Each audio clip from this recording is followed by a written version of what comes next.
Manufacturing sector की हम बात कर रहे थे, वहां पर पॉलिसी एंगल में तीन प्रमुख policy, industrial policy, manufacturing, IT देख लिया। फिर माइक्रो स्मॉल मीडियम एंटरप्राइजेस में एक तो उनका क्लासिफिकेशन समझ लिया, और बजट में जो तीन बड़ी बातें करी गई, मुद्रा सेतु एंड अटल, वो प्रोविजन हमने देख लिया। अब जरा उससे थोड़ा एक लेवल और ऊपर चल के कॉर्पोरेट सेक्टर, तो उनकी मदद करने के लिए एक तो फैक्ट्री लेबर रिफॉर्म्स लाएंगे एंड कंपनीज एक्ट, इनके थोड़े थोड़े सेलियंट प्रोविजन देख लेते हैं। सबसे पहले लेबर रिफॉर्म्स क्या है, क्यों लाने की जरूरत है। वापस लक्ष्मीकांत के अंदर union, state and concurrent list, तो कॉन्करेंट लिस्ट के अंदर लिखा गया है लेबर लॉ, मतलब कि केंद्र में पार्लियामेंट भी कानून बना सकती है और राज्य की विधानसभा भी कानून बना सकती है। तो सभी लोग मस्ती में अगर कानून बनाते गए तो जरा 44 यूनियन एक्ट एंड 150 से ज्यादा राज्य सरकार के कानून हैं, एक दूसरे के साथ ओवरलैप होते हैं और समस्या शुरू कब होगी। बहुत सारे ये इंजीनियरिंग एंड मैन्युफैक्चरिंग यूनिट्स, वहां पर बॉयलर का इस्तेमाल किया जाता है। अब बॉयलर होता है तो वो फटने का खतरा भी रहता है, तो बॉयलर सेफ्टी प्रिकॉशन लेने पड़ेंगे, तो अलग से उनके कानून नियम रहते हैं। तकलीफ तब होती है कि राज्य का कानून ये बोलेगा कि बॉयलर के अंदर इतना प्रेशर मेंटेन करना है, और केंद्र वाला बोलेगा कि नहीं, वहां पर इतना प्रेशर मेंटेन करना पड़ेगा, और दोनों के वापस फिर इंस्पेक्टर आके चेकिंग करेंगे। एक साथ दोनों को आप राजी कर नहीं सकते, तो जिसका कानून आप उल्लंघन कर रहे हो, तो मालिक ने उस केंद्र वाले को मान लो कि ब्राइब में पैसा दे दिया, तो फिर राज्य वाले पकड़ेंगे कि हमको भी हिस्सा मिलना चाहिए। तो मतलब लाइसेंस के कारण एक जो लाइसेंस राज तो चला गया अपना, लेकिन ये इंस्पेक्टर राज एंड ब्राइबरी राज ये तो अभी भी चालू है। नेक्स्ट एक कानून है industrial dispute act of the year 1947। यहाँ पर प्रावधान ये है कि किसी भी यूनिट में अगर 100 से ज्यादा लोग काम करते हो और उनको अगर नौकरी से निकाल देना हो तो सरकार की अनुमति लेनी पड़ेगी। तो यहाँ पर भी फिर ट्रेड यूनियन एंड पॉलिटिसाइजेशन वाले एंगल, तो लिनन स्ट्रीम काम किया नहीं जा सकता। कंपनियां इसको डॉज करने के लिए शुरू करती है। देखिए यहाँ पर नियम क्या है कि 100 से ज्यादा कर्मचारी हो आपके पास, तब जाके ये सरकार की अनुमति लेनी होगी जब उन्हें निकालना है। तो कंपनियां वैसे तो सभी को नौकरी पे रखती हैं, लेकिन कागज पे उनको दिखाते हैं कि ये अपने तालीमार्थी हैं, अप्रेंटिस है। ऐसा करने पर समस्या ये होगी कि इन सबको social security benefit, maternity benefit, कि अगर वो काम करते वक्त घायल हो गया तो कोई इंजरी, डिसेबिलिटी, वो सारी से कंपनी भी मुक्त हो गई और वर्कर का पूरा शोषण होता रहेगा। और ऐसा सिर्फ रोना ये कंस्ट्रक्शन लेबर या मैन्युफैक्चरिंग में है, ऐसा नहीं, इवन आईटी सेक्टर में भी कुछ बड़ी कंपनियां बन गई हैं जिनको बोलते हैं सुपर कॉन्ट्रैक्टर्स। ये कंपनियां ये काम करती हैं, कॉलेज से लड़कों को उठा लेती हैं, अप्रेंटिस बोल के उनको हर एक जगह पे टीम के रूप में शॉर्ट टर्म के लिए दूसरी कंपनियों को सप्लाई किया जाता है। तो कहीं पर भी वो लड़का ये नहीं बोल सकता मैं इस कंपनी का वर्कर हूँ। तो 100 से हमेशा आंकड़ा नीचे रहेगा, तो ये ईपीएफ और सोशल सिक्योरिटी का बर्डन कंपनी के मालिक पे कभी रहेगा नहीं। ठीक है, तो अब इन सबसे एक तो तकलीफ ये कि वर्कर्स का परेशान किया जा रहा है, और उसके ऊपर तकलीफ ये कि कंपनियों को भी परेशान किया जा रहा है आउटडेटेड एक्ट की मदद से। सरकार ने क्या दवाइयां शुरू की। फर्स्ट थिंग, एक तो ये बोला कि अगर आप अपनी कंपनी में कर्मचारी रखोगे तो इस हिसाब से वो एक प्रकार से आपका इनपुट कॉस्ट हो रहा है ना, तो टैक्स में आपको बेनिफिट मिलते रहते थे। पहले नियम ये था कि अगर आपके यहाँ 100 या उससे अधिक लोग हैं, काम कर रहे हैं, तो उसके हिसाब से आपको टैक्स बेनिफिट मिलता है कंपनी के मालिक को। बजट 2015 में वो सीलिंग थोड़ी नीचे कर दी कि 50 रेगुलर वर्कर भी होंगे तब भी आपको बेनिफिट दिए जाएंगे टैक्स के। इससे फायदा क्या होगा, देखिए वो सीलिंग थोड़ी नीचे आ गई, तो अब कुछ कंपनी वाले तो ऐसे होंगे कि चलो हम अपने अप्रेंटिस जो बोल के बिठाते थे उन सबको रेगुलर बना दें, थोड़ा फायदा हो जाएगा। एंड इनडायरेक्टली सब वर्कर्स को भी फायदा होगा कि social security benefit, EPF, provident fund के अंतर्गत वो लोग आ जाएंगे। आगे जो बड़े रिफॉर्म्स लाने के लिए लोकसभा में पिछले साल 2 बिल रखे गए, factories bill and apprentice bill. इनके थोड़े थोड़े फीचर देख लेते हैं। सबसे पहले फैक्ट्रीज, तो फैक्ट्रीज का ओरिजिनल कानून बनाया गया इन द ईयर 1948। उसमें बहुत सारी खामी थी which led to this inspector raj and bribery raj. दवाई करने के लिए 2010 में एक नरेंद्र यादव कमेटी बनाई गई। उसकी सिफारिशों के अनुसार एक 2014 में अमेंडमेंट बिल रखा गया फैक्ट्रीज में। तो सबसे पहले by and large factory act का प्रोविजन क्या है कि मालिकों के ऊपर वो कुछ शर्तें रखता है कि आप अपने वर्कर्स की सलामती और सुविधा के लिए ये कदम उठाएंगे, और नहीं उठाएंगे तो ये आपको सजाएं होंगी। तो सबसे पहला तो सवाल ये होता है कि फैक्ट्री आप बोलेंगे किसको। पुराना जो कानून था 48 वाला, वहां पर कि अगर आप पावर इलेक्ट्रिसिटी यूज कर रहे हैं और आपकी यूनिट में 10 या उससे ज्यादा लोग काम कर रहे हैं, then you are a factory. Power use नहीं कर रहे तो 20 वर्कर्स। नए बिल के अंदर इन दोनों डेफिनेशन को डबल कर दिया कि 10 के बदले 20 और यहाँ 20 के बदले 40। मतलब अगर आप ये वाली डेफिनेशन के अंदर आपके यूनिट आ जाएगा, then you are called a factory, और आपकी मालिक के रूप में फिर जवाबदारियां बढ़ जाएंगी लेबर को उसकी सुविधा के लिए। ठीक है, तो ये फैक्ट्री बिल फिर आगे चल के पार्लियामेंट की लेबर स्टैंडिंग कमेटी में रखा गया, 2014 वाला बिल।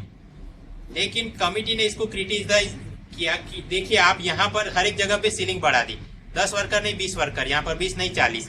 इसका मतलब अगर आप सीलिंग ऊंची करोगे तो बहुत सारे यूनिट ऐसे होंगे जो पहले फैक्ट्री की डेफिनेशन में आते थे और अब नहीं आएंगे, है ना। तो इस प्रकार से कुल मिला के 70% of the units will escape, और वहां पर फिर वर्कर्स की सलामती, सुविधा, सोशल सिक्योरिटी का ख्याल कौन रखेगा। ऐसा पार्लियामेंट की स्टैंडिंग कमेटी ने इस नए बिल को क्रिटिसाइज किया है।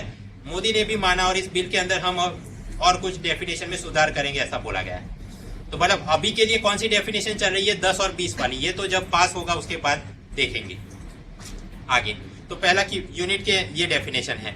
अब वर्कर्स की सलामती सुविधा के लिए आप क्या लेके आए।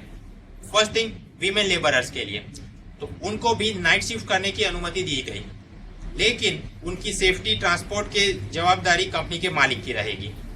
अब से महिलाएं मूविंग मशीनरी, हैवी मशीनरी पर भी काम कर सकेंगी, लेकिन disabled people and pregnant and lactating mothers, उनको हैवी मशीनरी पे काम कंपनी नहीं करवा सकती। तो वीमेन एम्पावरमेंट कैसे हुआ, ये कुछ एंगल से हुआ। दूसरे, सभी वर्कर्स की फैसिलिटी भी बढ़ाई गई। फॉर एग्जांपल 10 काम कर रहे हो, 20 काम कर रहे हो, irrespective of number of workers, ठंडे पानी की व्यवस्था करनी होगी। स्पीटोन, सिटिंग फैसिलिटी, ये सारी भी सुविधाएं आपने देनी पड़ेगी। पुराने कानून में ये सारे भी अगर कोई मालिक नहीं देता तो उसको जेल हो सकती थी, उसको तब्दील करके बना दिया कंपाउंडेबल ऑफेंस, मतलब नेगोशिएशन करके अब जो पतावट मांडवाल वो पॉसिबल है अब। तो मतलब फैक्ट्री मालिक की भी मदद की गई और नीचे वर्कर्स को भी सुविधा बढ़ाएंगे। आगे 75 से ज्यादा वर्कर हो तो रेस्ट रूम, लंच रूम, 200 से ज्यादा हो तो कैंटीन बनाएंगे। ये सारे काम मतलब कि वर्कर्स की सुविधा में करने होंगे। और क्या आपने ऐसा किया कि नहीं, ऐसा देखने के लिए कोई फैक्ट्री इंस्पेक्टर आपके यहाँ विजिट नहीं मारेगा।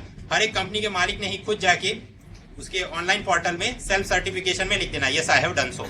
और फिर जो भी रेलेवेंट डिपार्टमेंट के इंस्पेक्टर रैंडम इंस्पेक्शन में सिलेक्टेड कंपनियों पे ही आएंगे। हर एक जगह पे कि महीने की इस तारीख को हम आके उगाही करते थे, वो सिस्टम अब खत्म हो जाएगा। और इस नए फैक्ट्री बिल के अंतर्गत केंद्र सरकार चाहे तो भी वो अलग से नियम बना सकती है। केवल पिछले ये था कि केवल राज्य सरकारों को ही ये हक दिया गया था, बट अब राज्य केंद्र दोनों ही इसके अंदर नियम बना सकते हैं। और भी कुछ मिसेलेनियस टेक्निकल की ओवर टाइम के अंदर क्या रिक्वायरमेंट है, पेड लीव कब मिलेगी, कैपेसिटी हॉर्स पावर में नापते थे इलेक्ट्रिसिटी में, बट ये सारी काम के नहीं है। यहाँ पर लिखा इसलिए है कि यूपीएससी के अलावा की परीक्षा में तो फिर ये टेक्निकल भी जाके पूछते हैं, तो मेन फीचर अपने को मालूम होने चाहिए। ठीक, बाय एंड लार्ज यूपीएससी के अपने मेंस और ऐसे और इंटरव्यू पॉइंट ऑफ व्यू से क्या याद करना है कि फैक्ट्री के ये नए बिल के आने से क्या फायदा होगा। एक तो महिला सशक्तिकरण, वीमेन एम्पावरमेंट। सेकंड, वर्कर्स की अमनेस्टी सुविधाएं पहले से बढ़ेंगी। लेकिन साइमल्टेनियसली जो इंस्पेक्टर राज और licence raj, inspector raj and bribery raj, वो पहले से खत्म होगा। क्यों, सेल्फ सर्टिफिकेशन का सिस्टम है। और छोटी मोटी उल्लंघनों के लिए फैक्ट्री मालिक को अरेस्ट भी किया नहीं जाएगा। तो ये मेन फैक्ट्री के रिफॉर्म्स हैं जिसकी मदद से our ease of doing business वो रैंकिंग इंप्रूव होगा, बाहर से कंपनी आएंगी, मेक इन इंडिया प्रमोट होगा। एक पैरेलल छोटा एंगल चल रहा है अप्रेंटिस एक्ट। पुराना कानून बना था 61 में, उसमें सुधार लाने के लिए 2014 में अप्रेंटिस बिल लाया गया। बस इसमें प्रावधान यही कि कंपनी अप्रेंटिस रख सकती है, उसके अंदर कुछ रिफॉर्म्स ताकि skill India, make in India, इन सबको प्रोत्साहन मिले। कि नॉन हैजार्डस इंडस्ट्री के अंदर 14 साल या उससे अधिक के सभी लोगों को आप रख सकते हैं अप्रेंटिस में। हैजार्डस है तो 80 years age and above. Non engineer graduates को भी रख सकते हैं, डिप्लोमा वालों को भी रख सकते हैं। सभी कंपनियां मिलकर अपना कॉमन ट्रेनिंग सेंटर भी, क्योंकि आपको पता होगा कि जो कॉलेज में पढ़ा जाता है real life application are different, कि कॉलेज में वो व्यक्ति को सोल्डरिंग भी मालूम नहीं हो और यहाँ पे करना है, तो सभी कंपनी अलग से संस्था अपना ट्रेनिंग सेंटर बनाए। उससे बेहतर होगा कि मिलके एक ही संस्था बना दे, तो अगर वो चाहे तो इस कानून में वो भी पॉसिबल हो पाएगा। और जो भी अप्रेंटिस ने तालीम ली उसके बाद में एक national council for vocational training इनकी परीक्षा लेगी और एक सर्टिफिकेट बनाएगी, जाके वो व्यक्ति आगे चल के नौकरी भी ले सके। ठीक है, तो फैक्ट्री लेबर रिफॉर्म्स में जो मेन काम किया जा रहा है ये वाला, इससे आगे भी ड्रास्टिक रिफॉर्म्स की आवश्यकता है। फॉर एग्जांपल कि 100 से अधिक वर्कर हो तो हायर एंड फायर कंपनी मालिक के मुताबिक, जैसा कि फॉरेन कंट्रीज में होता है। लेकिन 2000 पॉलिटिकल हॉट पोटैटोस, तो वो केंद्र सरकार वहां पर जा नहीं रही। अब इस तरफ आते हैं कंपनीज एक्ट। कंपनीज एक्ट एक तो एमसीक्यू में कुछ परेशान कर सकता है, और दूसरा उसके related corporate social responsibility and corporate governance, ऐसे कुछ मुद्दे आपको मुख्य परीक्षा में GS4 में परेशान कर सकते हैं। तो सबसे पहले समझते हैं कॉर्पोरेट गवर्नेंस ये चीज क्या है। व्याख्या एक दिमाग में फिट होनी चाहिए। कॉर्पोरेट गवर्नेंस का मतलब है it is a way of directing the company to protect the stake holders interest. आप देखो यहाँ पर शेयर होल्डर नहीं लिखा है, लिखा है स्टेक होल्डर्स। स्टेक होल्डर्स बहुत ज्यादा होते हैं कंपनी के। शेयर होल्डर तो यस, कंपनी में नौकरी करने वाले वो भी यस, ऊपर रॉ मटेरियल सप्लाई करने वाले वो भी यस, नीचे wholesale retail distributors, customers, factory जहाँ काम कर रही है, यहाँ आजू बाजू रहने वाले लोग, उनके ऊपर क्या पॉजिटिव नेगेटिव एक्सटर्नलिटी हो रही है, वो सभी स्टेक होल्डर्स का इंटरेस्ट ध्यान में रख के कंपनी को चलाना है। और लीगल एंड रेगुलेटरी नॉर्म तो सही, लेकिन उसके साथ साथ जो भी अपने मॉरल और एथिकल एंगल भी उसको लेके चले कंपनी, देन वी कॉल की कॉर्पोरेट गवर्नेंस ढंग से हो रहा है, काम हो रहा है। जहां जिस कंपनी के अंदर कॉर्पोरेट गवर्नेंस का अभाव हो, वहां पर आपको देखना जाएगा इम्बेजलमेंट, फ्रॉड्स, मिसमैनेजमेंट, चाहे वो सत्यम देख लो आप, रामलिंगा राजू, या जिग्नेशा, FTIL, NACL देख लो, या अपना सहारा सुब्रतो रॉय, जहां पर भी कॉर्पोरेट गवर्नेंस का अभाव होगा तो इस प्रकार के फ्रॉड मिसमैनेजमेंट आपको देखने मिलेंगे। तो कॉर्पोरेट गवर्नेंस की एक तो आवश्यकता है और उसे मजबूत करने की आवश्यकता है। क्या किया गया अब तक? सेबी ने अपनी तरफ से एक अधि गोदरेज कमेटी बनाई थी, उसने अपना रिपोर्ट दिया जिसके अंतर्गत कॉर्पोरेट गवर्नेंस को ज्यादा मजबूत करने के लिए कुछ नियम लागू किए गए फ्रॉम 1 अक्टूबर 2014। तो एक सेबी ने अपना एंगल चलाया। सामने कंपनीज एक्ट के अंतर पुराना कानून था, वो बनाया गया था इन द ईयर 1956, उसको हटाकर एक नया कानून बनाया 2013 में, और धीरे धीरे इसके थोड़े थोड़े सेक्शन लागू किए जा रहे हैं। तो सेबी नॉर्म्स अब वो इतने इंपॉर्टेंट नहीं है from exam point of view, क्योंकि टॉपिक बहुत पुराना हो रहा है। लेकिन कंपनी है, क्योंकि हर वक्त थोड़े थोड़े टॉपिक्स चर्चा में आते रहते, तो ये हमने करके जाना है। सबसे पहले तो कंपनी एक्ट के मुताबिक कंपनी के कौन कौन से प्रकार, वैसे तो पहले पढ़ लिया था, वापस रिकैप करते हैं। एक तो होती है 1 person company, second private limited company जहां 2 से लेके 200 तक पार्टिसिपेंट हो, थर्ड होती है पब्लिक लिमिटेड कंपनी जहां पर 7 से लेके अनलिमिटेड पार्टिसिपेंट। अनलिमिटेड क्यों? जितने आप शेयर छापे उस हिसाब से आप पार्टिसिपेंट बढ़ा सकते हैं। और इस प्रकार की पब्लिक लिमिटेड कंपनी के फिर 2 सब types, listed company and unlisted company. Listed वो जो कि भारत के किसी स्टॉक एक्सचेंज पे उनकी इक्विटीज लिस्टेड हैं, अनलिस्टेड की जो नहीं है। अब पहले कंपनी के अंदर इस प्रकार से रजिस्ट्रेशन करवाने में भी रिक्वायरमेंट थी कि प्राइवेट लिमिटेड के रूप में मुझे रजिस्टर कराना हो तो एक तो मिनिमम 2 पार्टिसिपेंट होना चाहिए और 1 लाख रुपए का कैपिटल जमा करके वो कंपनी बनाए, तो जाके मैं प्राइवेट लिमिटेड के नाम पे रजिस्टर करा सकता था। उसी प्रकार पब्लिक लिमिटेड तो वहां पे 5 लाख का कैपिटल होना चाहिए, 7 या उससे अधिक participant, then I could do it. लेकिन कंपनीज एक्ट तो हमारा बना 2013 में, उसके अंदर कुछ सुधार लाने के लिए कंपनीज अमेंडमेंट बिल लेके आए सरकार। वहां पर ये जो कैपिटल रिक्वायरमेंट थी कि 1 लाख होना चाहिए 5 लाख, उसको हटा दिया गया है। हटाया इसलिए ताकि, क्योंकि विदेशों में ऐसे कोई सीलिंग रहते नहीं है, तो वहां की कंपनी अगर यहाँ कुछ काम करना चाहती है under the make in India, तो उनको आने में सुविधा रहे एज ऑफ डूइंग बिजनेस के अंतर्गत। तो ये कैपिटल वाले नॉर्म्स हटाने की कोशिश की जा रही है। ये अब तक पास नहीं हुआ, ये तो जब अमेंडमेंट का पूरा एक्ट बन जाएगा तब लागू होगा, ठीक है। और 1 पर्सन कंपनी, यहाँ पर आप शुरू तो कर सकते हैं, कब तक उसे 1 पर्सन के रूप में जारी रख सकते हैं? जब तक कि आपका capital up to 50 lakh rupees है या टर्नओवर 2 करोड़ है। उससे ज्यादा बढ़ गया तो फिर आपने अपनी कंपनी को प्राइवेट लिमिटेड या पब्लिक लिमिटेड में तब्दील करवा देना होगा, ठीक। तो ये जो मैंने बताया, यहाँ पर 1 लाख और 5 लाख कैपिटल नॉर्म्स थे, वो 2014 के अमेंडमेंट बिल से उसको हटाने की कोशिश की गई है under the pretext of ease of doing business के नाम पे। लेकिन इसका कुछ लोग विरोध भी करते हैं, ऐसा बोल के कि अगर कैपिटल नॉर्म्स इस प्रकार से होगी तो कोई भी राज चलता अपनी कंपनी रजिस्टर करा सकता है, तो वो shell companies, post box companies, tax avoidance, ये सारी समस्याएं क्रिएट हो सकती है। तो इस प्रकार से सीलिंग हटानी नहीं चाहिए थी। खैर, बाय एंड लार्ज भारत के अंदर जितनी भी कुल मिला के 9 लाख से अधिक कंपनियां हैं, ये 1 पर्सन, प्राइवेट, पब्लिक लिमिटेड सबका ऐड करके, and majority of them are private limited companies. कोई भी कंपनी शुरू कैसे होती है? शुरुआत में तो प्राइवेट लिमिटेड के रूप में ही। इन्फोसिस का आप केस देखो, 1981 में प्राइवेट लिमिटेड, फिर 92 में उसको तब्दील करा के बना गया पब्लिक लिमिटेड, एंड 93 में उसका आईपीओ लॉन्च किया गया और फिर शेयर जो आज हजारों रुपए में बिकते हैं। तो हर एक कंपनी धीरे धीरे इस प्रकार से खड़ी होती है।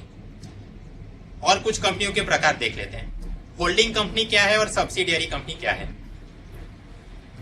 एक है रिलायंस इंडस्ट्री लिमिटेड और उसके चेयरमैन है मुकेश अंबानी।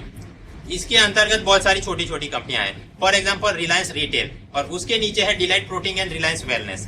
तो अब आप ये रिलायंस वेलनेस, इसका मालिक कौन है, उसकी अगर आप शेयर होल्डिंग या कैपिटल में किसने प्रोवाइड किया, तो पता चलेगा कि रिलायंस वेलनेस के ऊपर मेजोरिटी उसका stake holder, share holder Reliance retail है।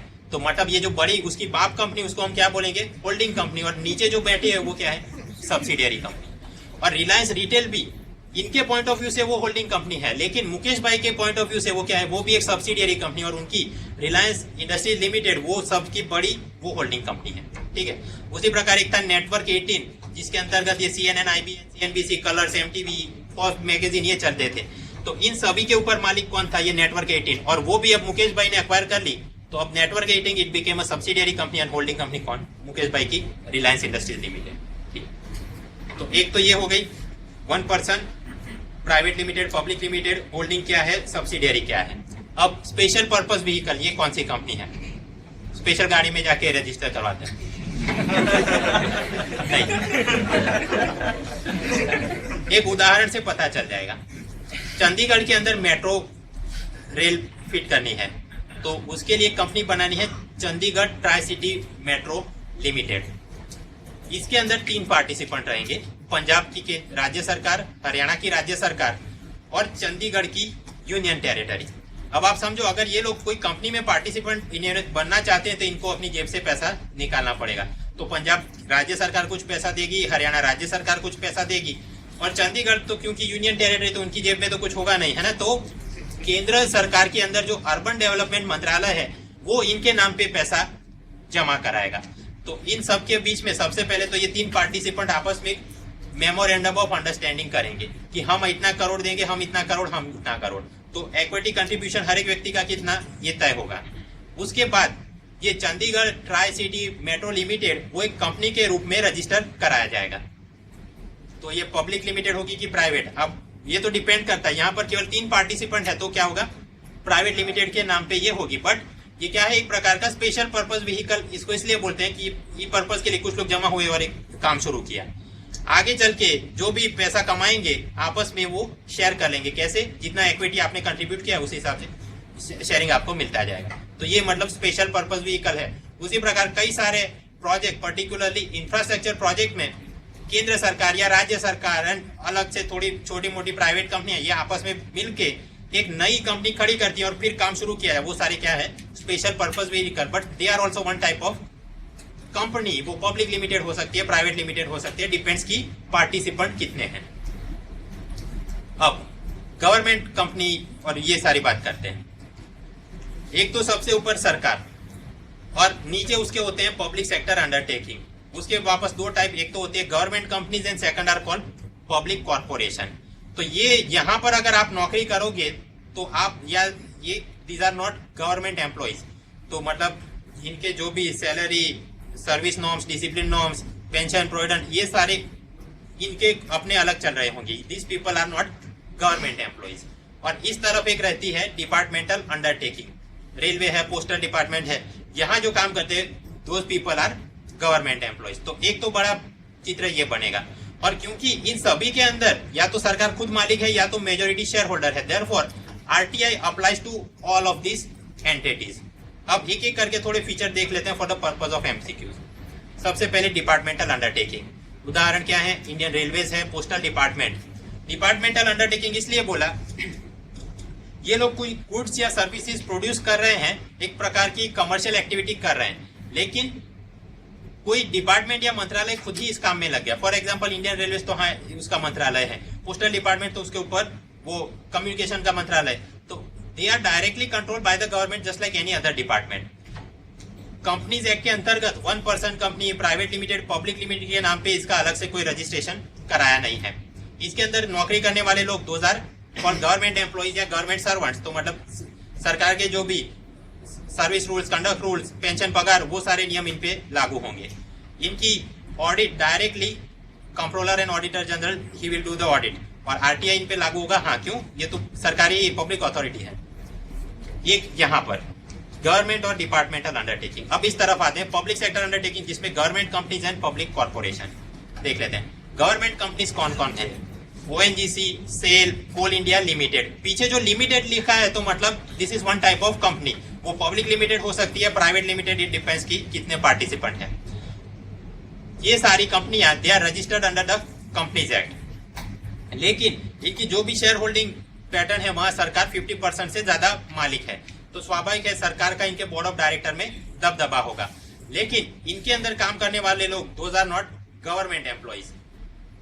इनकी ऑडिट कौन करता है? सीएजी खुद इनकी ऑडिट नहीं करता है, प्राइवेट ऑडिटर्स को वो केवल इम्पेनल करता है और वो लोग जाके ऑडिट करेंगे और सीएजी को रिपोर्ट मिल जाएगा। उसके अंदर से उसके जो जो ठीक लगेगा वो पॉइंट्स वो पार्लियामेंट के अंदर रखेगा। These are government companies. सामने पब्लिक कॉर्पोरेशन, ये कौन कौन से? LIC, air India, IDBI, UTI, बहुत सारे हैं। ये लोग कोई लिमिटेड कंपनी बोल के कंपनीज एक्ट में रजिस्ट्रेशन नहीं करवाया है, लेकिन विधानसभा या संसद में ही कोई कानून पारित करके इनको बनाया गया है। LIC तो उसका अलग से LIC एक्ट होगा, एयर इंडिया उसका अलग से एक्ट होगा, और इसका पूरा कैपिटल फाइनेंस सरकार ने खुद ही दिया होगा। तो स्वाभाविक है बोर्ड ऑफ डायरेक्टर या ट्रस्टी मंडल जो भी आप बोलो उसके अंदर सभी सरकार के पसंदीदा लोग होंगे।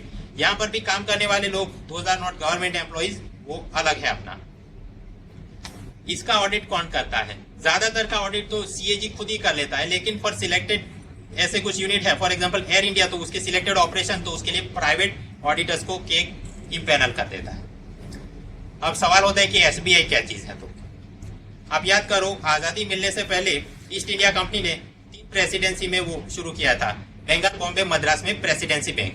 आगे चल के उसको मर्ज किया गया, एक बनी इंपीरियल बैंक ऑफ इंडिया 1921 में, और फिर उसका नेशनलाइजेशन किया एसबीआई एक्ट 1955 कानून से इसको बनाया गया। तो ये क्या है? It is a government own या फिर पब्लिक कॉर्पोरेशन है। एसबीआई खुद क्या है? Public corporation. तो फिर सवाल होता है कि एसबीआई लाइफ इंश्योरेंस क्या है?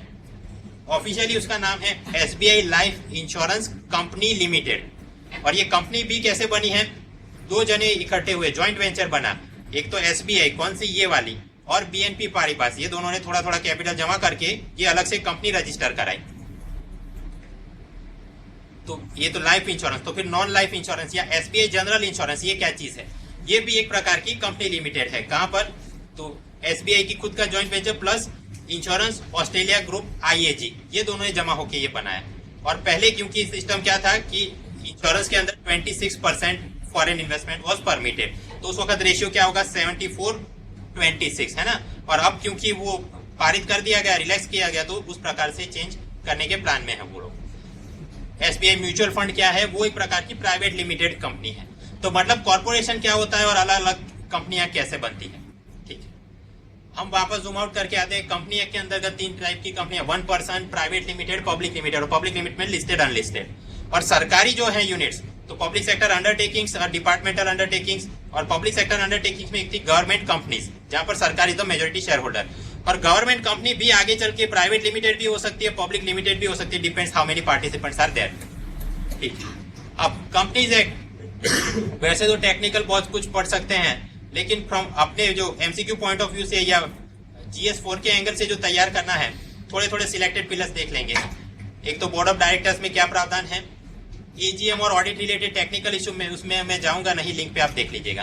कॉर्पोरेट सोशल रिस्पॉन्सिबिलिटी और जनरल स्टडीज पेपर 2 में आता है स्टैट्यूटरी एंड रेगुलेटरी बॉडीज। तो ये कंपनी एक्ट में 4 नई संस्थाएं बनाएंगी, उसकी बातें करते हैं। First of all board of directors. देखिए कोई भी कंपनी कैसे बनती है, एक तो नीचे कोई प्रमोटर रहता है, उसने फिर IPO लॉन्च किया, मैंने आपने खरीदे तो हम बन गए शेयर होल्डर। शेयर होल्डर की फिर एनुअल जनरल मीटिंग AGM बैठी, वहां से चुनाव होके आ गए बोर्ड ऑफ डायरेक्टर, और उनका एक होता है चेयरमैन। अब ये बोर्ड ऑफ डायरेक्टर आगे चल के अपने MD CEO को पसंद करेंगे, फिर वो जाके अपने टॉप एग्जीक्यूटिव, नीचे स्टाफ, और फिर गुड्स एंड सर्विसेज का प्रोडक्शन, फिर यहाँ से प्रॉफिट आएगा और नीचे डिविडेंड के रूप में डिस्ट्रीब्यूट होता रहेगा। तो यहाँ पर जो पॉलिसी के नीतिगत निर्णय जो लिए जाते हैं बोर्ड ऑफ डायरेक्टर की तरफ से, बोर्ड ऑफ डायरेक्टर का कंपोजिशन कुछ इस तरह से होता है। एक होता है उनका chairman, for example Reliance industry में कौन है? मुकेश भाई अंबानी। फिर नीचे कुछ रहते हैं एग्जीक्यूटिव डायरेक्टर या फुल टाइम डायरेक्टर, जो रोज ऑफिस में आके काम करते हैं। फिर कुछ होते हैं नामांकित नॉमिनेटेड डायरेक्टर्स। नॉमिनेटेड डायरेक्टर्स कब आते हैं? कोई बैंक से कंपनी ने लोन लिया है और वो वापस कर नहीं पा रहे, तो सरफासी एक्ट और दूसरे जो भी लिक्विडेशन के वक्त बैंक चाहे तो अपना नुमाइंदा वहां बोर्ड में बिठा सकती है। एक बात, कोई कंपनी अगर फ्रॉड करती है, फॉर एग्जांपल सत्यम, तो उस केस में कंपनीज एक्ट के अंतर्गत सरकार चाहे तो वो भी अपने कोई पसंदीदा डायरेक्टर को वहां पर बिठा सकती है। तो ये लोग कौन है? Nominated. And lastly public limited में क्योंकि बहुत सारे शेयर होल्डर होते हैं, तो कुछ ऐसे रह जाएगी जो माइनॉरिटी शेयर होल्डर, उनके हितों की रक्षा कौन करेगा? उसके लिए होते हैं इंडिपेंडेंट डायरेक्टर्स। अब कंपनीज एक्ट के अंतर्गत मिनिमम आपकी कंपनी के बोर्ड ऑफ डायरेक्टर में कितने लोग होने चाहिए? एमसीक्यू के लिए याद करना पड़ेगा। हमको याद है 3 टाइप की कंपनियां हैं। 1% वहां पर कितना? 1। प्राइवेट लिमिटेड में कितने? 2। और पब्लिक लिमिटेड में कितने? देखिए ऊपर जो मैंने लिखा है वो है पार्टिसिपेंट्स। 1% में प्राइवेट लिमिटेड को है 2 से 200 और पब्लिक लिमिटेड 7 से अनलिमिटेड। ये तो क्या पार्टिसिपेंट, लेकिन उनके ऊपर माथे पे जो बैठा बोर्ड ऑफ डायरेक्टर उसमें कितने लोग? यहाँ पर 1, यहाँ पर 2। और पब्लिक लिमिटेड में मिनिमम 3 डायरेक्टर होने चाहिए और मैक्सिमम 15 होने चाहिए। 15 से ज्यादा भी आप रखवा सकते हो, लेकिन एजीएम में जाके वो रेजोल्यूशन पास कराना पड़ेगा। आगे शर्त, ये जो बोर्ड ऑफ डायरेक्टर है वहां कम से कम 1 महिला होनी चाहिए। दूसरा, कम से कम 1 इंडियन रेसिडेंट होना चाहिए। रेसिडेंट यहाँ पर कि जो भारत के अंदर 182 डेज या उससे ज्यादा रहता है। बस एमसीक्यू में कैसे परेशान कर सकते हैं कि 1% कंपनी में कम से कम 1 महिला होनी चाहिए, या पब्लिक लिमिटेड के बोर्ड ऑफ डायरेक्टर में कम से कम 1 इंडियन सिटीजन होना चाहिए। फिर आपकी 1 और 2 करेक्ट वो करके तो आप समझ सकते हैं। ठीक है, तो मतलब बोर्ड ऑफ डायरेक्टर के कंपोजिशन में क्या मेन बातें थी देख ली। अब यहाँ पर आते हैं इंडिपेंडेंट डायरेक्टर। आप समझो कि कोई कंपनी है जहां पर कोई एक व्यक्ति मेजोरिटी शेयर होल्डर है, तो स्वाभाविक है एजीएम के वोटिंग में भी उसका दबदबा रहेगा, बोर्ड ऑफ डायरेक्टर में भी उसका दबदबा रहेगा। तो जो माइनॉरिटी शेयर होल्डर बच गए उनके हितों की रक्षा कौन करेगा? ऊपर कोई आदमी बैठाना चाहिए ना, तो इंडिपेंडेंट डायरेक्टर्स रखने पड़ते हैं। इंडिपेंडेंट डायरेक्टर कौन है? एक तो वो कंपनी का प्रमोटर खुद नहीं, सेकंड उसको कंपनी में कोई पेक्यूनरी इंटरेस्ट होना नहीं चाहिए। मतलब बोर्ड ऑफ डायरेक्टर के रूप में जो पगार मिलता है उसके अलावा कि रॉ मटेरियल में सप्लाई करता हूं या रिटेल में मेरा काम है, इस प्रकार का व्यक्ति बन नहीं सकता। थर्ड, एमडी या किसी ने नामांकित करके बिठाया ऐसा आदमी भी नहीं, कंपनी का एम्प्लॉय भी नहीं। इसके अलावा वाला कोई इंडिपेंडेंट व्यक्ति जो आके बैठे और माइनॉरिटी शेयर होल्डर्स की हितों की रक्षा करे। कंपनी एक्ट में क्या प्रावधान है इसके लिए? 1% कंपनी में नॉट एप्लीकेबल, प्राइवेट लिमिटेड में भी नॉट एप्लीकेबल। इन लोगों को इंडिपेंडेंट डायरेक्टर बिठाने की जरूरत नहीं है। पब्लिक लिमिटेड कंपनियों में बिठाने पड़ेंगे। क्यों? वहां पर सामान्य लोगों का भी शेयर के रूप में पैसा जमा हो तो हितों की रक्षा करनी पड़ेगी। यहाँ पर रिक्वायरमेंट ये है, आपके जितने भी बोर्ड ऑफ डायरेक्टर है उसके 1/3 होने चाहिए इंडिपेंडेंट डायरेक्टर। अब आप याद करो, पब्लिक लिमिटेड में मिनिमम 3 डायरेक्टर चाहिए, तो 1 इंडिपेंडेंट डायरेक्टर होना चाहिए। मैक्सिमम हो सकते हैं 15, तो मतलब उसका 1/3 यानी 5 लोग इंडिपेंडेंट डायरेक्टर होने चाहिए। सेकंड, एक व्यक्ति ज्यादा से ज्यादा 7 कंपनियों में ही इंडिपेंडेंट डायरेक्टर बन सकता है।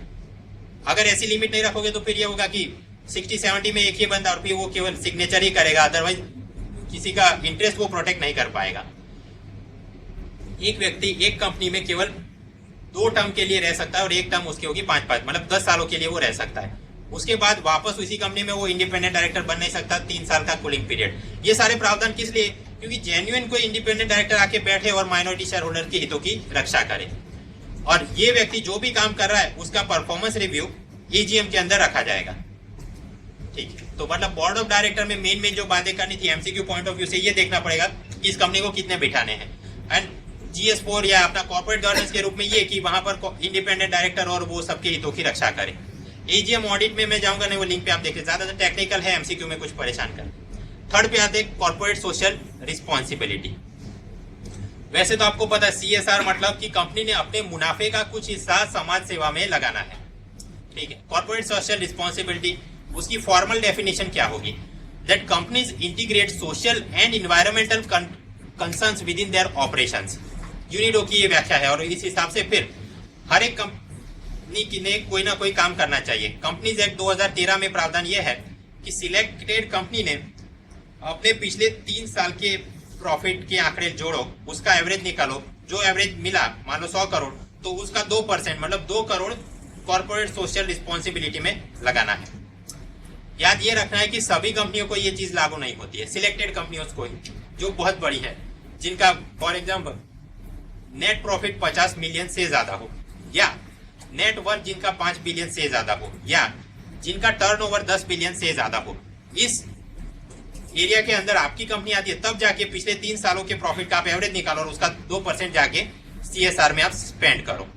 ये सारे आंकड़े जोड़ते वक्त फॉरेन ब्रांच के आप जो भी आपकी आमदनी या टर्नओवर हो रहा है उसे आप यहाँ पर गिनना नहीं है, लेकिन फिर भी बाय एंड लार्ज ये इन सब के अंतर्गत कम से कम 6000 भारत की कंपनियां इस दायरे के अंदर आ जाती हैं, और उन्होंने अपने प्रॉफिट का जो 2% यूटिलाइज करना है तो अराउंड 20,000 करोड़ रुपए CSR के अंदर आ जाएंगे। फायदा क्या होगा कि केंद्र सरकार ने अपने बजट में फिर वो सोशल सेक्टर के लिए स्कीम में उतना फंडिंग थोड़ा सोच सकते हैं कि हम कम करें, यहाँ से वो आ जाएगा पैसा, और हमारी फिजिकल डेफिसिट को कम करने में भी इनडायरेक्टली इट विल हेल्प। ठीक है, तो CSR एक्टिविटीज बहुत सारी जो परमिट की गई हैं, for example gender equity and women empowerment, promotion of education, fighting against extreme hunger and poverty, environmental protection, social business, sustainability, ये सारे प्रोजेक्ट में आप कोई ना कोई काम करते रहो। जो भी काम किया गया, जितना भी पैसा लगाया गया, तो बोर्ड ऑफ डायरेक्टर के अंदर एक नीचे कॉर्पोरेट सोशल रिस्पॉन्सिबिलिटी कमेटी बनाई की जाएगी जो मॉनिटर करेगी, और ये पूरा रिपोर्ट फिर AGM में दिखाया जाएगा शेयर होल्डर्स को। कंपनी चाहे तो खुद ही अपने पैसे से सीधा कोई प्रोजेक्ट कर सकती है, फॉर एग्जांपल स्कूल खोल दिया, या इनडायरेक्टली कोई NGO को भी पैसा दे सकती है, वो जाके स्ट्रीट किड्स को पढ़ाना शुरू कर दे। और डायरेक्ट भी काम कर सकते हो, इनडायरेक्टली भी। शर्त ये है 2% आपने स्पेंड करना है। ठीक है, तो मतलब कंपनी एक्ट के अंदर जो बात कर रहे थे, बोर्ड ऑफ डायरेक्टर की कुछ बातें, corporate social responsibility. Now 4 statutory bodies. 2 जगह पे परेशान कर सकते हैं, MCQ में कोई सेलिएंट फीचर यहाँ से वहां जोड़ के। एंड नेक्स्ट GS2 के अंदर वो स्टैट्यूटरी रेगुलेटरी बॉडीज के नाम पे। कंपनीज एक्ट 2013 के अंतर्गत 4 स्टैट्यूटरी बॉडी बनाई गई है। एक तो है ट्रिब्यूनल, दूसरी फाइनेंशियल रिपोर्टिंग के लिए, थर्ड इन्वेस्टर्स का एजुकेशन के लिए, एंड फाइनली फ्रॉड के लिए, सामने लड़ने के लिए। एक एक करके देख लेते हैं। सबसे पहले tribunal, national companies law tribunal NCLT। इसके अंदर जुडिशियल मेंबर भी रहेंगे, कुछ टेक्निकल मेंबर्स भी रहेंगे। कंपनीज एक्ट के उल्लंघन जब भी हो उसके सारे केस ये लोग सुनेंगे, और 3 महीनों के अंदर इन्होंने निपटारा करना है। अगर आपको इसकी वर्डिक्ट पे मजा नहीं आए तो इसके ऊपर एक एपेलेट ट्रिब्यूनल भी बिठाई जाएगी। यहाँ पर व्यक्ति खुद जाके केस रख सकता है, company secretary, lawyer, chartered accountant उसके द्वारा भी केस रखा सकता है। कौन कौन से केस ये लोग देखेंगे? जब भी कंपनी एक्ट के किसी प्रावधान का उल्लंघन किया जाए, फॉर एग्जांपल हमने देखा वो इंडिपेंडेंट डायरेक्टर सिलेक्टेड कुछ कंपनियों से ज्यादा में जाके बन नहीं सकता, या उस पर जो भी टर्म लिमिट है उसका वायोलेशन हो रहा हो, तो शेयर होल्डर जाके यहाँ पर फरियाद कर सकता है। दूसरे भी जो भी आर्बिट्रेशन करने हो, कॉम्प्रोमाइज, मर्जर, एक्विजिशन के वक्त समस्याएं आए, ये लोग देखेंगे। कोई पब्लिक लिमिटेड कंपनी को प्राइवेट लिमिटेड में तब्दील करवाना हो तब भी इनसे परमिशन लेनी होगी। क्लास एक्शन सूट भी ये लोग देखेंगे। क्लास एक्शन सूट क्या है? देखिए, वॉलमार्ट के अंदर आपने देखा वो फिल्म टीवी में कि कैशियर रहता है, कोई लड़की की आप वहां पे सामान दिया, बारकोड चेक करके पेमेंट। अब फिर वो जो कैशियर है उनका प्रमोशन आके वो बनते हैं फ्लोर मैनेजर, स्टोर मैनेजर, फिर आगे आगे बढ़ते जाते हैं। लेकिन वॉलमार्ट की इंटरनल पॉलिसी ये थी कि लड़कियों को आगे प्रमोशन देके वो स्टोर मैनेजर वगैरह बनने नहीं दिया जाता। तो सभी महिला कार्यकरों ने मिलके वॉलमार्ट के खिलाफ ही अमेरिका में केस कर दिया और करोड़ों रुपए कंपनी ने भरने पड़े। तो this is one type of class action suit. Same way Satyam ने जो घपला किया, रामलिंगा राजू के कारण भारतीय शेयर धारकों का पैसा जो डूल हो गया, तो वहां पर हम रिकवर नहीं कर पा रहे, लेकिन अमेरिका में और सत्यम से उन्होंने अपना पैसा रिकवर करवा दिया। तो इस प्रकार के जो भी मैटर्स होंगे इसे ये अपना कंपनी लॉ ट्रिब्यूनल देखेगा। ठीक, अब सेकंड बॉडी जो है national financial reporting authority NFRA। एक चेयरमैन, 15 मेंबर रखेंगे। कंपनियों के अंदर अकाउंट कीपिंग के सारे स्टैंडर्ड ये लोग तय करेंगे। सिविल कोड के पावर होंगे कि कोई भी चार्टर्ड अकाउंटेंट या दूसरे जो भी अकाउंटेंट अगर किसी नॉर्म का उल्लंघन करेंगे तो ये उनके सामने उनको डिबार भी कर सकता है, उनकी प्रैक्टिस बंद करवा सकता है। इनके सामने अगर आपको अपील में जाना है तो ऊपर एक एपेलेट अथॉरिटी और बनाएंगे। इस सारे काम से इंडियन चार्टर्ड अकाउंटेंट अथॉरिटी उनको मजा नहीं है। क्यों? क्योंकि उनका ये बोलना है कि we are also one type of statutory body under the act of 1949, और किसी चार्टर्ड अकाउंटेंट के सामने कदम उठाने हो तो वो सारा हमारे अधिकार क्षेत्र में, ये अलग से आपने संस्था बनाने की जरूरत नहीं थी। ठीक, ट्रिब्यूनल देख लिया, हाँ, रिपोर्टिंग वाला मैटर देख लिया। अब आते हैं एजुकेशन एंड फ्रॉड पे। Investor education protection fund. ये नया नहीं है, तो पहले से ही था, पुराने जो 56 का कानून चल रहा था। बॉटम लाइन इज, मेरी कंपनी ने आपने डेप या इक्विटी के नाम पे कुछ पैसा दिया है, तो मतलब मुझे आपको प्रिंसिपल देना है, इंटरेस्ट देना है, डिविडेंड देना है। लेकिन हो सकता है कि कुछ लोग मर जाएं और अपना कोई नॉमिनेट करके आदमी गए ना हो, कुछ लोग ऐसे भी हो कि वो विदेश चले जाएं। तो ऐसा जो भी अनक्लेम्ड जो भी पैसा है डिविडेंड, इंटरेस्ट, प्रिंसिपल के नाम पे, वो कंपनी अपने पास नहीं रख सकती, वो सारा चला जाएगा कॉर्पोरेट अफेयर्स मिनिस्ट्री में, और वहां से पैसा फिर यूज किया जाएगा इन्वेस्टर्स के एजुकेशन और प्रोटेक्शन के लिए, ताकि फिर वो जाके वो शारदा चीट फंड स्कैम और ऐसे गलत लोगों के चक्कर में ना पड़े। तो मतलब ये तो पहले से ही था कि हाँ यहाँ पर से पैसा आएगा, अवेयरनेस सेमिनार, फाइनेंशियल लिटरेसी हम करेंगे। कॉर्पोरेट अफेयर्स मिनिस्ट्री मैनेज करती थी और आरबीआई सेबी के एक्सपर्ट भी आते थे। नया क्या किया, 2013 के अंतर्गत इसको भी एक स्टैट्यूटरी अथॉरिटी बना दिया गया, जिसका चेयरमैन होगा कंपनी कॉर्पोरेट अफेयर मिनिस्ट्री का जो भी सेक्रेटरी है, ये इसका चेयरमैन बन जाएगा। दिल्ली में हेडक्वार्टर रहेगा और अलग अलग जगह रीजनल ऑफिस, और फिर आरबीआई और सेबी के लोग बैठ के ये पूरा मैटर देखेंगे, फाइनेंशियल लिटरेसी फैलाएंगे। एजुकेशन देख लिया, लास्ट है fraud, serious fraud investigation office SFIO। तो ये तो नया नहीं है, ये तो पहले से बना के रखा था। कॉर्पोरेट गवर्नेंस पे एक कमेटी बनाई गई थी, नरेश चंद्र कमेटी। उसके रिपोर्ट को लागू करते हुए 2003 में कॉर्पोरेट अफेयर्स मिनिस्ट्री ने ये SFIO ऑफिस बना दी थी, और इन लोगों ने तो काम भी शुरू कर दिया था। सत्यम घोटाला पकड़ा, रिबॉक फ्रॉड से ऐसा इनवॉइस, और अपना लेटेस्ट ये शारदा चिट फंड स्कैम, इसके अंदर भी इन्होंने इन्वेस्टिगेशन किया है। तो ये तो पहले से बॉडी थी, इसमें नया क्या किया, इसको भी स्टैट्यूटरी बॉडी का स्टेटस दे दिया गया अंडर द कंपनीज एक्ट 2013। मतलब अब से उनको और भी पावर्स हैं, केवल डॉक्यूमेंट एग्जामिनेशन नहीं, सर्च भी कर सकते हैं, सीज भी कर सकते हैं प्रॉपर्टी, लोगों को अरेस्ट भी कर सकते हैं। सीआरपीसी के अंतर्गत जो पुलिस ऑफिसर को पावर रहते हैं इन्वेस्टिगेशन के, वो सभी SFIO ऑफिसर को भी मिलेंगे। फिर एक और आपको पता होगा, नेशनल इन्वेस्टिगेशन एजेंसी NIA, उसके कानून में ऐसा प्रावधान है कि NIA केस पे काम देखना शुरू करे तो राज्य सरकार और दूसरी सभी ने मैटर उसको दे देना पड़ेगा, खुद हैंडल नहीं करेंगे। सेम वे यहाँ पर भी SFIO अगर कोई फाइनेंशियल फ्रॉड पे काम शुरू कर दे तो फिर राज्य की पुलिस, CBI, एनफोर्समेंट डायरेक्टरेट, उन सभी ने अपने एविडेंस, विटनेस वगैरह इन सबको दे देने पड़ेंगे SFIO को, और कोऑपरेट करना पड़ेगा।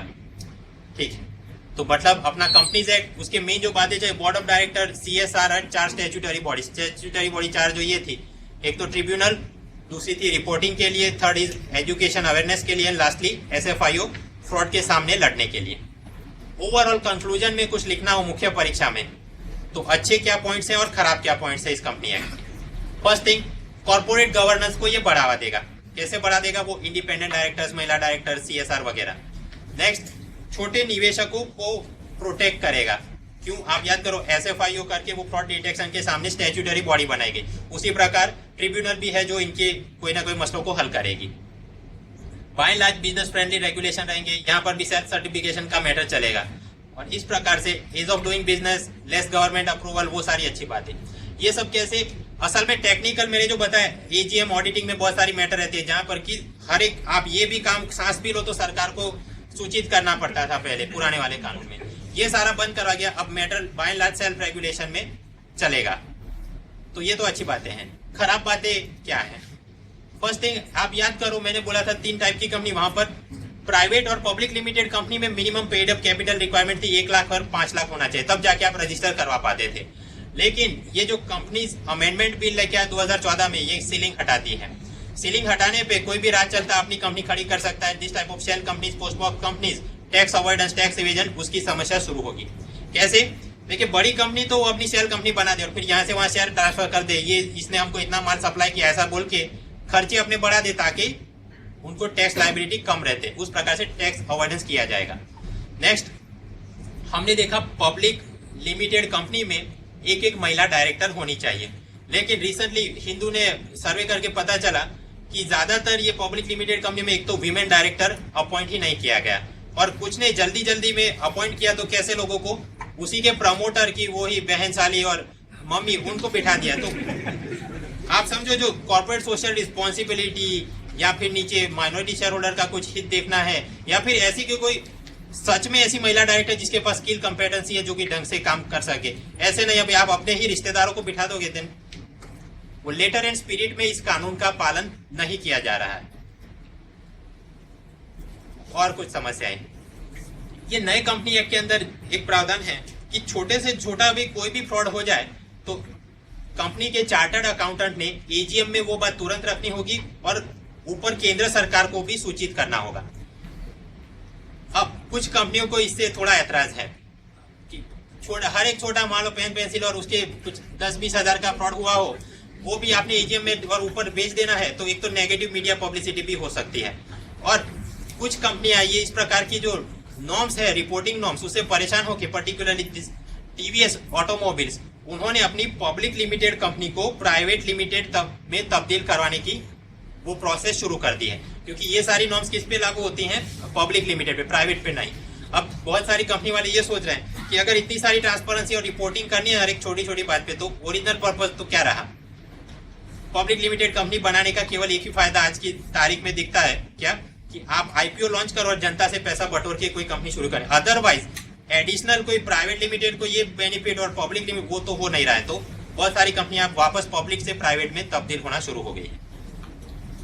ये तो बातें हमने करी कंपनीज एक्ट की। उसके साइमल्टेनियसली सेबी ने भी अधिगोदरेज कमेटी बिठा के 1 अक्टूबर 2014 से अपने कॉर्पोरेट गवर्नेंस नॉर्म्स लागू करवाए थे। By and large they are running parallel with this companies act. For example, minority shareholders का हित देखने के लिए इंडिपेंडेंट डायरेक्टर होने चाहिए, इलेक्ट्रॉनिक वोटिंग सिस्टम, फिर ट्रांसपेरेंसी लाने के लिए अलग से कमेटियां बैठाएंगे, audit committee, whistleblower protection mechanism. तो पैरेलल चल रहा है। पिछले साल महत्वपूर्ण था, अब के साल के लिए मैं परीक्षा के रूप में इसे बहुत इंपॉर्टेंट नहीं समझता। फिर भी देखना हो तो आप पुराने पावर पॉइंट में मिल जाएगा। ठीक, तो आज जो हम बातें कर रहे थे मैन्युफैक्चरिंग और सर्विस सेक्टर की इंडस्ट्री कंपनियां के बारे में, एक तो उनकी मदद करने के लिए industrial policy, manufacturing and IT policy, वो थोड़ी बातें करी।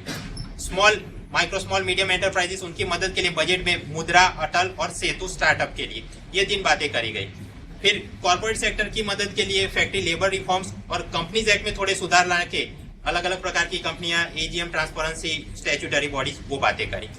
आगे जब मिलेंगे तो फिर make in India, skill India और सर्वे का इन सब पे क्या बोलना है, और पैरेलल कि एक्सपोर्ट के अंदर क्या चल रही है, इंटरनेशनल ट्रेड एग्रीमेंट में हमने क्या करना है, वो सारी बातें हम देखेंगे।